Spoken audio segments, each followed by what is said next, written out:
મિત્રો, આપ જોઈ રહ્યા છો NN ન્યૂઝ. હું છું એન્કર અર્પિતા પટેલ. હવે જોઈએ અગત્યના સમાચાર. દિલ્હી પોલીસના ઝાપટામાંથી ભાગી છૂટેલ પોક્સકોનો આરોપીને ક્રાઇમ બ્રાન્ચે સુરતમાંથી ઝડપી પાડ્યો. ગુજરાતના સચિન વિસ્તારમાંથી આરોપીને સુરત ક્રાઇમ બ્રાન્ચની ટીમે ઝડપી પાડ્યો હતો. દિલ્હી પોલીસ આરોપીને ઉત્તરાખંડથી પકડીને દિલ્હી લાવતી હતી. તે દરમિયાન આરોપી દિલ્હી પોલીસના ઝાપટામાંથી ફરાર થઈ ગયો હતો.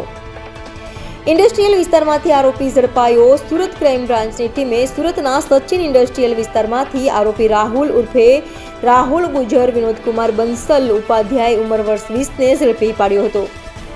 આરોપી રાહુલ ગુજર તેની પત્ની સાથે નવી દિલ્હી વિસ્તારમાં ભાડેથી રહેતો હતો અને હોટલમાં વેઇટર તરીકે નોકરી કરતો હતો.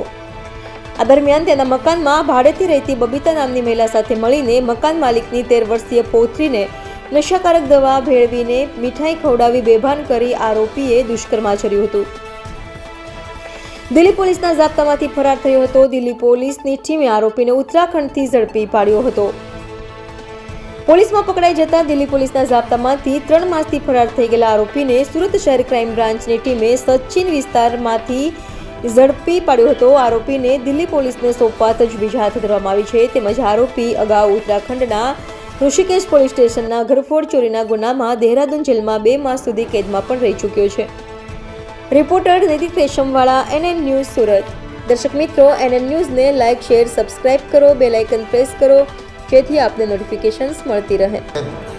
સુરત શહેરમાં નાસ્તા પડતા આરોપીઓ તથા પેરોલ જમ્પ આરોપીને પકડવાની જે ઝુંબેશ ચાલી રહી છે એ ઝુંબેશ અંતર્ગત દિલ્હી માલવીયનગર પોલીસમાં 9/7/2024ના રોજ એક દુષ્કર્મનો આરોપી ઝાપટામાંથી ભાગી ગયેલાનો ગુનો નોંધાયેલ છે.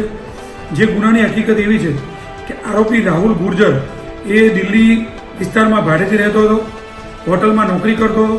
એની ગર્લફ્રેન્ડ છે બબીતા, એને બંને જણા સાથે મકાનમાં ભાડે રહેતા હતા. જે મકાન માલિકની પુત્રી છે ઉંમર વર્ષ 13ની, એને મીઠાઈમાં નશાકારક દવા પીવડાવી બેભાન કરી એના પર દુષ્કર્મ કરી અને નાસી ગયેલો હતો અને વારંવાર દુષ્કર્મ કરતો હતો. એના ઘરમાંથી પ્રેરીના ઘરમાંથી લોકર તોડી 1,78,000 રૂપિયાની એની ચોરી કરેલ હતી અને એ બાળકીને વારંવાર જો તું કોઈને કહી દેશે તો તારા ઘરમાંથી તારા સભ્યોને ગોળી મારી અને મર્ડર કરી નાખીશ એવી ધમકી આપતો હતો. એટલે બાળકી ચૂપ રહેલી હતી. એ બાબતનો ગુનો દિલ્હી માલવીયનગર પોલીસમાં દાખલ થયેલો હતો. ત્યારબાદ જે આરોપી ઝાપટામાંથી ભાગી ગયો હતો એનો ગુનો ઉત્તર પ્રદેશ મુઝફ્ફરનગરમાં દાખલ કરવામાં આવેલો હતો.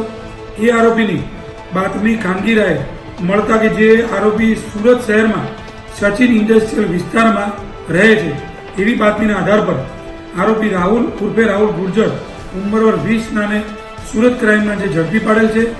દિલ્હી પોલીસને જાણ કરી છે. દિલ્હી પોલીસ આવી અને આરોપીને લઈ જશે. આ આરોપીનો ગુનાહિત ઇતિહાસ ઉત્તરાખંડમાં એક ચોરીના ગુનામાં આરોપી 2 માસ જેલમાં રહેલ છે.